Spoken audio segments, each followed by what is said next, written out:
So you're just doing Australia at the moment? Yeah. Yeah. Okay. All right. Is everybody quiet? All right. What's the water there? Is it out? Okay.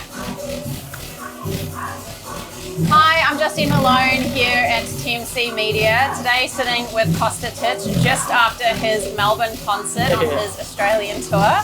Costa Titch has come all the way over from South Africa and we're so honoured to have you here to speak with us about your journey Thank you. rise to fame, really. Thank you. Yeah, it's a bit loud in the background, but we're gonna make it work. Yeah, we're gonna speak up over these mics. Yeah. So how was the show? How did you feel? Oh, it was amazing. So I did Sydney and Brisbane 2 days before this. Yeah. And at each show, everyone kept saying, wait till you get to Melbourne. Like, that's going to be like the one, you know? So honestly, the crowd didn't disappoint at all. The energy was so amazing. I had such a great time on stage. Yeah. Melbourne, a lot of artists seem to say that. They used to they seem to be like, Melbourne, oh God, I love you. So we are going to talk a little bit about your background and how you came to where you are today. Let's go back to your childhood. Where are you from? Tell us about little Costa. Yeah, so I grew up in so I was actually born in Johannesburg, but I moved to Nelspruit when I was 3 years old. And Nelspruit is a small city in Mpumalanga. And basically I grew up there my whole life. I went to school there. That's where my upbringing was, you know. Very small city, very slow city. It's the type of city where everyone knows everyone, you know, not much room for the entertainment space.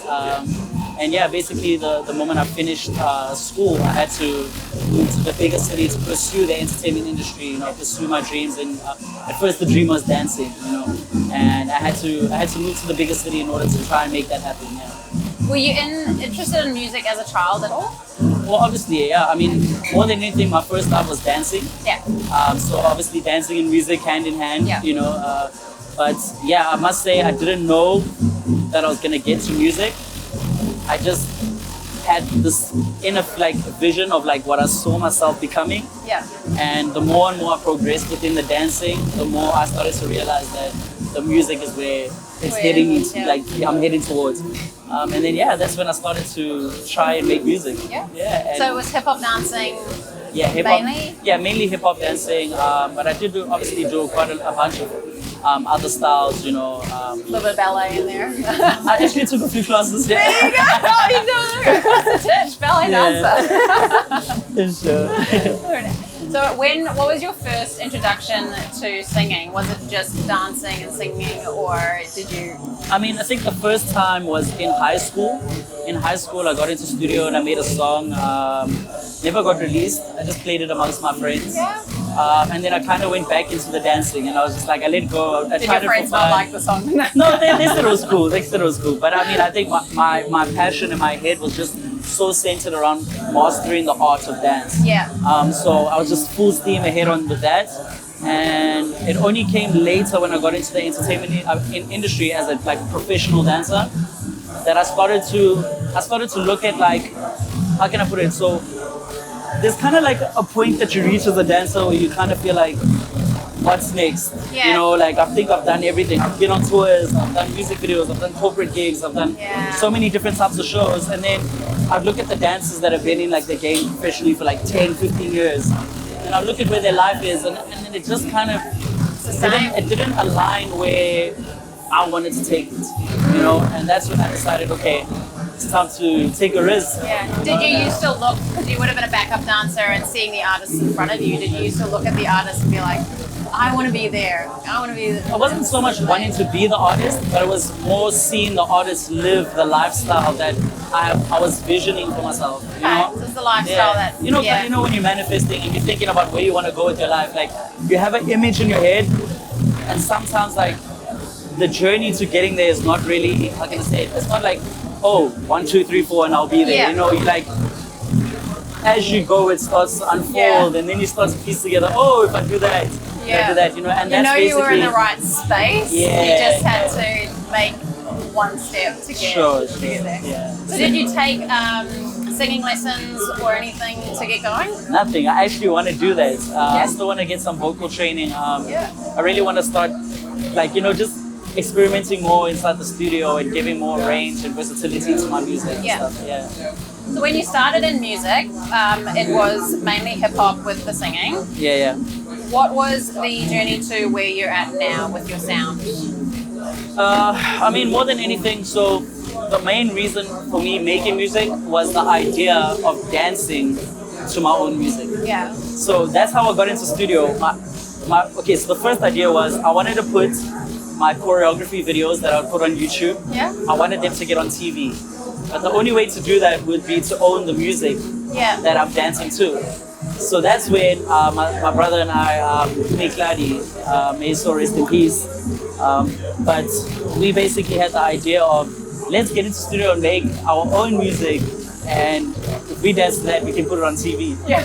And the idea was to do just beats. We just wanted to be a crazy beat, and then got into the studio and we ended up putting a bit of lyrics down and stuff. And we're like, hey, maybe we could, pursue this like rapping thing, And before we knew it, I mean, I can speak for myself personally. I really just like fell in love with the art of making music. It really just became my, like I was just obsessed with mastering the craft, and took a huge knock because obviously as a professional dancer, you earn your income in the right spaces, and then you switch to music, and then all of a sudden you're broke, and now you have to rebuild.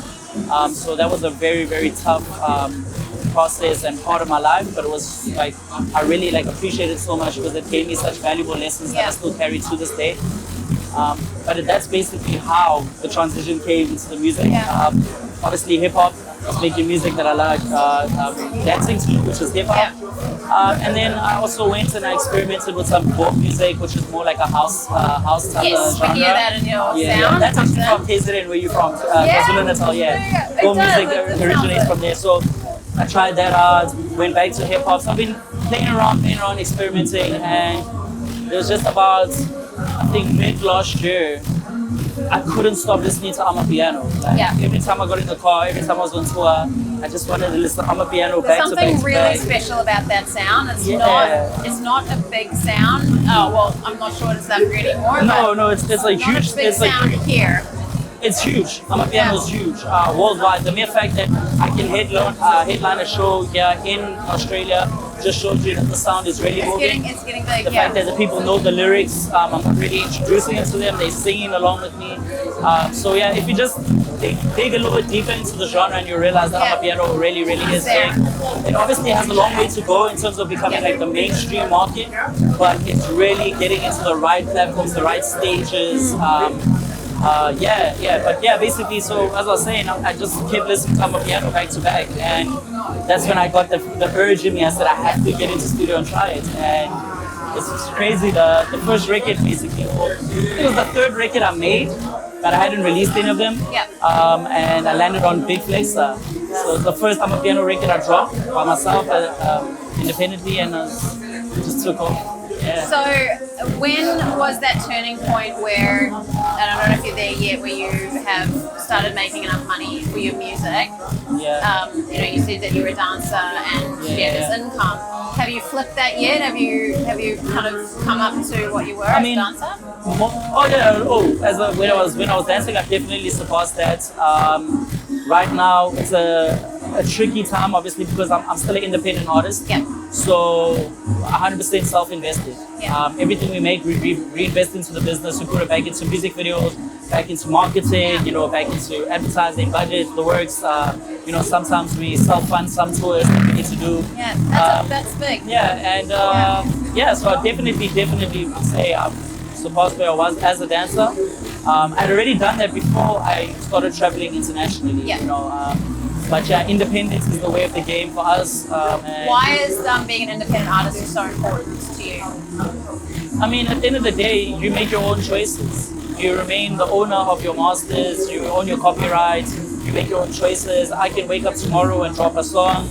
I can wake up next week and drop an album. If people don't like the album, the next week I can give another 2 songs. I don't have to ask someone, can I please drop my own art? So you maintain that independence. And the thing about it is, you know, in the beginning you don't really see the benefit of that, but it really starts to pay off in the long run. Yeah. You know, because you become your own boss, and your team is your partners, and now, you know, you're running an organization. We have a really big and successful record label at the moment. It's doing extremely well. Yeah. So the people in your team, who are the key people in a team that you absolutely need to run yourself as an independent artist? There's so many people that you guys don't, that aren't even here. Yeah. Because like when it comes to the shows, it's just generally Ike and Shampuru. Ike is my road manager, Shampuru is my DJ. Yeah. The three of us, we've been together on tour since February this year. Yeah. Literally everywhere we go, you'll find the three of us together. But Not the sick team, of each other yet. yeah, you know, nah, these are my brothers. But more than anything, the team really is extended in the sense. So we've got the music side, we've got the branding side, we've got my core team that runs the logistics of Titch Gang Records itself, handles the bookings, all the other negotiations and things that we need. So it's quite a big team. It's a big team. Yeah. And still growing. It is? Yeah. So in regards to, as an independent artist, how do you reach out to get, I guess, promoters to take you overseas or to work with you? How do you do that? I think more than anything, I'm a firm believer in going where I'm appreciated, not where I'm tolerated. So I don't actually just go to a country. I don't just wake up and say, I'm going there and I'm going to go to a... I go where there's a demand. Yeah. So we always wait for the booking request to come through to our emails. Okay. And then from there, we talk to the promoters. And then, for example, if we got the booking request for Sydney, the promoter would have suggested, okay, let's do Brisbane, let's do Perth, let's do Melbourne. And then we're like, okay, let's turn in a whole tour and we do the tour, you know? Yeah. Because we know and we trust that if they're saying they're confident in 4 cities, they know that it's going to be a good tour, you know? Yeah, absolutely. Yeah, so you've got to hit all those cities when you're here. I mean, I'm not trying to go somewhere where people are going to treat me like, like it just lands up perfecting in the overall experience. Yeah. So very big on going where I'm appreciated over. Actually, I think it was Queen who did that when they came to Australia in the 60s or 70s, and they were booed on stage and everything, and he said to the audience, like, I'm going to come back here and we're going to be the biggest, and they did 2 years later. So you got to go where you love. So you are still based in South Africa? Sorry? Are you still based and living in South Africa? 100%, And what's the music industry like there at the moment? Amazing. Yeah. Amazing. Like being in such a beautiful space right now. Wow, like when it comes to the Amapiano genre alone, there's like hundreds of artists that have blossomed into the industry just through the genre. And it's really just refreshed the industry. It's made it interesting. Does it make it more challenging though that there's so many new artists with that sound? Yes and no, but I mean, like, you know, people with like the selfish mentality always think that like, the more artists, less money, whatever. But no, like, there's the world is such a big place. You know, there really is space for everyone to coexist. And it's just, we're in a really good space right now because like, there was this huge conversation last year, like hip hop versus Amapiano, like because Amapiano took the spotlight and whatnot. And I feel like right now we're finding such a nice like synergy where the hip hop artists are working with the Amapiano artists, working together. Most people are coming out saying, yo, I'm just an artist, you know, I do anything, you know. Just give me a collab, I'll do it all. But they really just do whatever they feel like doing, you know, expressing themselves. And we're in such a beautiful space right now where, you know, South Africa really has the spotlight on us across the globe. And it's such an amazing thing to see. You know, you have friends in the industry that like right now I go on social media, I'll see them somewhere out in Europe, others are somewhere out in Africa, somewhere like the States, you know, and it's just like all over the globe. And then we have moments like earlier this year we did Amafest in London or in the UK, and you get there and you're meeting up with all your friends in a whole different area of the world, and it's like such a beautiful moment because we all remember how we were all like, you know, in meetings, plotting, how are we gonna like do this thing, you know, how are we gonna make this thing work for ourselves in SA, and now. And it's so good to draw that positive attention back to South Africa because as we both know, South Africa's had so much sadness and negativity in it for so many years. So bringing the life back out in it, it's almost the heart of Africa is now coming back out. Yeah, 100%. So speaking of collabs and people from the industry crossing over, what do you have coming up? Wow. Or what collabs have you done that you like? I'm not a big guy to talk about what's still coming. Yeah. I like that to be a surprise element. I like people to see it when it happens. But more than anything, you know, I've got my latest EP out, Mr. Big Flexer. You know, there's features like Diamond Platinum. There's features like Feels. There's YC. There's a whole bunch of amazing artists that I've worked with. And it's just been such an amazing experience. You know, someone that I love to give shout out to and praise to all the time is Diamond Platinum's from Tanzania. Yes. His label Wasafi, him Umboso, he's the artist that signed to his label. They've always just shown me so much love, and I've really found like a second home in Tanzania. Every time I go there, I just feel like the love. It really feels like a second home, you know, and they've welcomed me so much and just been so genuine. You know, a lot of people sometimes make it really feel like this is such an industry thing. And it's really nice to connect with a lot of artists that are like brothers, and to at the same level as you and going through the same. Yeah, I mean, also you know, some like Diamond Platinum's way ahead of me, you know, and you know, just that guidance. I mean, there's guys like AKA, who's a rapper from South Africa, Ricky Rick, God bless his soul, may he rest in peace.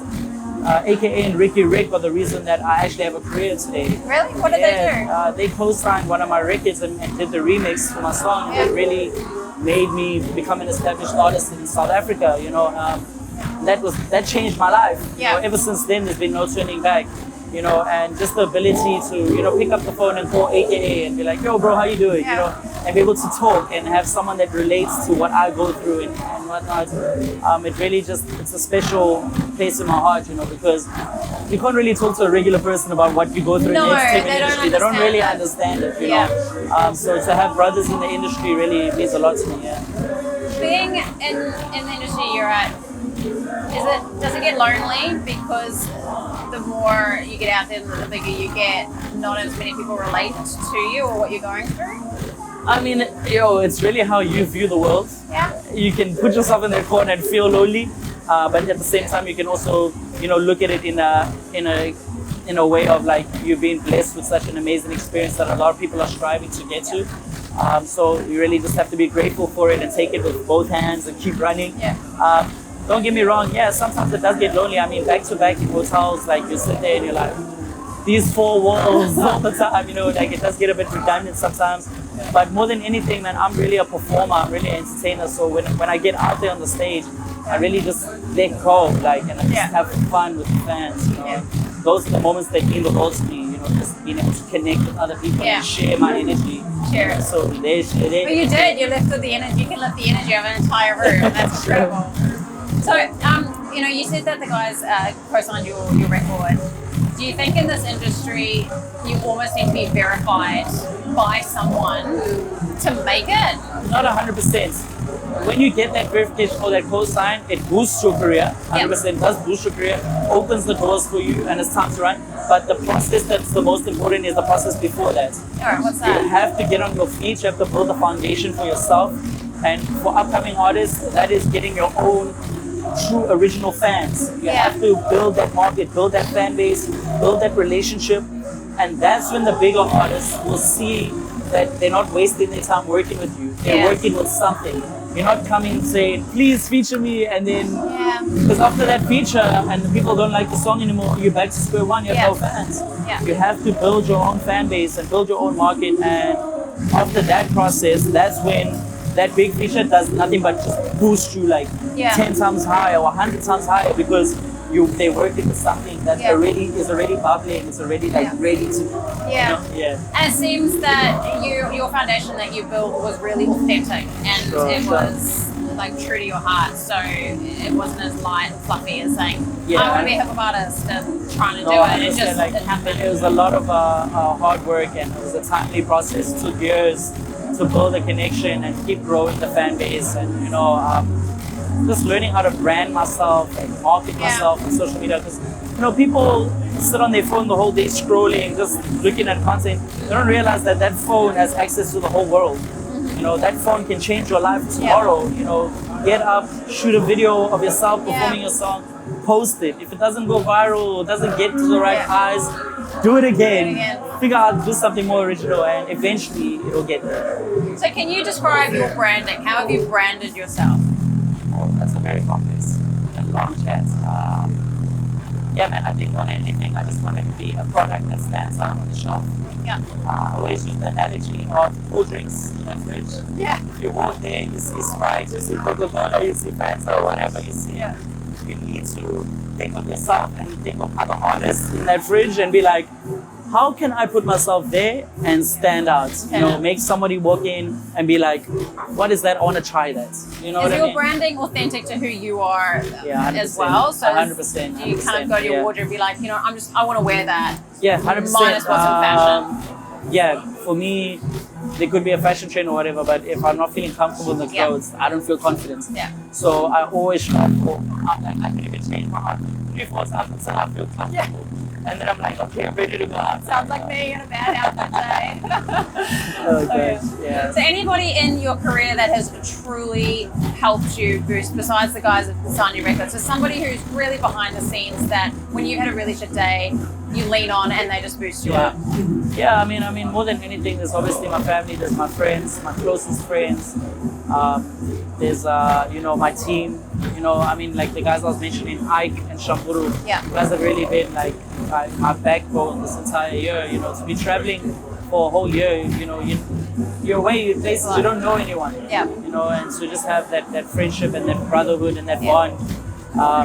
It just helps you stay up. Yeah. You know, you can be feeling down and you get to breakfast in the morning, the guys are smiling and they're like, yo, we're in Australia. And you're like, hey, we're in Australia. You know, you feel happy, and that's really what it's about, is surrounding yourself with the right energy. Yeah. If the energy doesn't serve me, it's great to just, it's their job to look after you and keep you. No, but it's not about looking like, they're not like, not necessarily just, after you, baby. Yeah, but I mean, it's just like, I think more than anything, you know, the people you surround yourself with is what makes life special for you. If you put yourself around bad energy, you're gonna have bad energy. You know, and I like to surround myself with positive people that are ambitious and open-minded and think big. Yeah. You know, let's inspire each other. Let's not be talking about the same things every day. Yeah. Let's help each other grow. Yeah, you're gonna get excited. Challenge each other to think about the long run. Yeah. So if you can, if you can envision yourself in 5 years, but what is success to you? Thinking of the future. Wow. How would you classify success? I mean, to be honest, I don't like to say these things on public platforms, just mainly because it's like sharing a personal part of you with the world, and people can they can try and poke at those things, you know. Okay. I have my definition of success is listed out in like point forms, and I look at it every morning before I leave the house and stuff, you know. I'm very big on manifesting and attracting, you know, the life you want. So those kind of things I like to keep to myself. I like to cherish those things. But we're well on our way, you know. And the best part about it is, the number one thing is, everyone is fascinated on the end results. They forget that the journey is really what makes it beautiful. Yeah. If we just succeed today, what's the point? Yeah. You're not gonna enjoy it. You're not gonna feel it. You're not gonna want to celebrate yes, I did it, because it was so easy, you know? So for me, really, it's something that has taken me years to understand, but the journey really, really be like the process that makes it beautiful, that makes it worth it at the end. Well, it's so good to speak with an artist on the rise, that you're still so excited about your career, and so easy to we got a long way to go still. Long way to go, and it's exciting, and we're all going to be watching. Sure. You did an amazing show tonight, and really appreciated you speaking with us. So thank you for so having much. me, guys. Thank you. Again, with TMC Media, and this is Costa Titch. What's going on, everyone? It's your boy Costa Titch. I just want to send a huge shout out to TMC Media and Prince Entertainment. Yes, sir.